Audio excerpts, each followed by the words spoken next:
What's up, everybody? Surfing over here. I'm very happy to be making a video here for you guys today. I want to start a series where I basically go through the denominations that we use now currently and the ones that we have given away in the past, like half dimes. There's even one called trimes, and there's a couple others. And yeah, there's ones they had for like 20 cent. There's a 20-cent piece. There's many others, and I would like to really go over them. Yeah. So, I would like to start with the history of the first one, the dollar bill.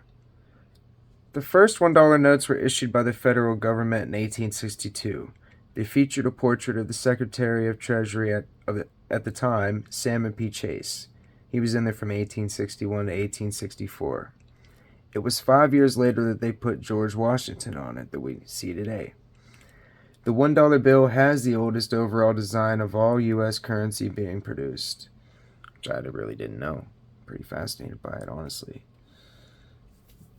You would think you see all the money that we have today, and you don't really know which one is the oldest.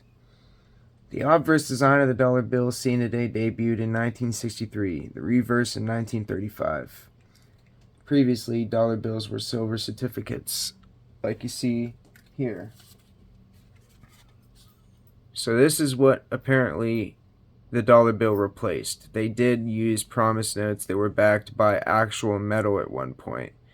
And, this one is still backed by the silver that they still have. So, yeah, you wonder what the current value of this is based on silver and historical value. They definitely sell for a bit,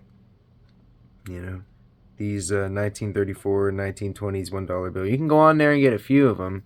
I think you can go on eBay and get a few of them, but it still costs a bit for $1. Yeah, stick that one in there too.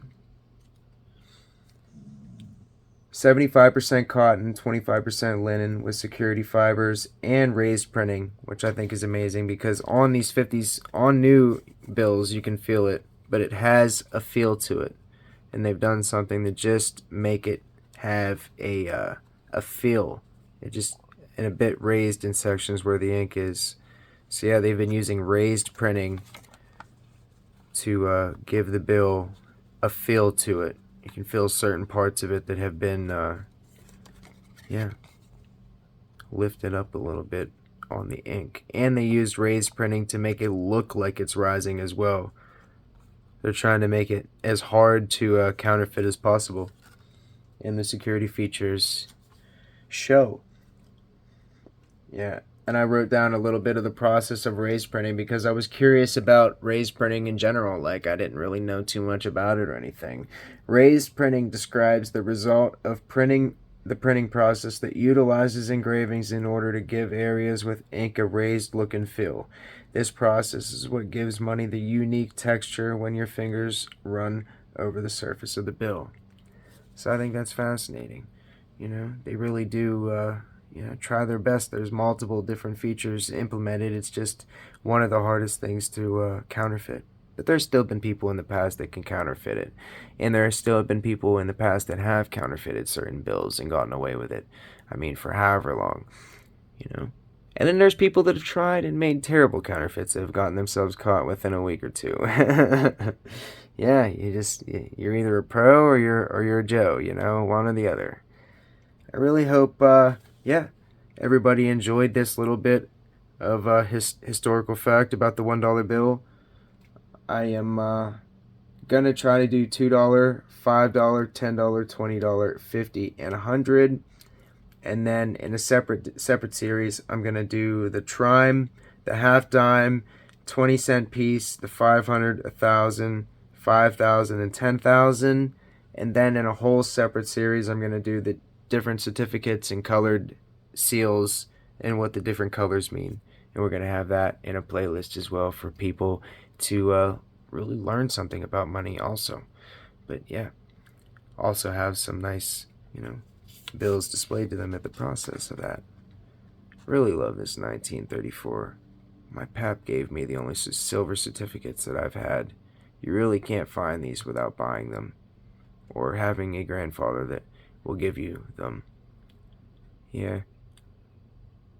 My pap's really into Lincoln pennies, and at this point, so am I. I think Lincoln is really one of the best presidents that we've ever had. And yeah, it's got to be, for a cent that most people would throw on the ground. Some people throw on the ground every time they get them. That's why you find them in public everywhere. People just toss them down. But yeah, it's got one of the most important presidents in history on it, which I think is fascinating. Got a 2017A. Another little fact for anybody who's still here at 5 minutes in. The 2017A is one of the most printed in history as well. They have made billions of these. It's one of those bills that they have just made billions of. And that's why in most of these bills here, you'll see 2017. Ooh, there's a 2021. There's that 2021. I believe this is the one that I either found before or I got a second one finally. Either or. I'm pretty happy finding this again. So I didn't know where I put this one. I gotta put this one away. If it is the one that I had in the previous week, I don't know if I spent that one or if I put it away. It's hard. If you don't put it away, you'll lose it. So yeah, I really don't know if this is the one that I made a video on a week ago, but if it is, welcome back. I really hope everybody has a great rest of their day. I'm going to do the same. We got a 2006 here. I'll see you soon, yo. Peace out.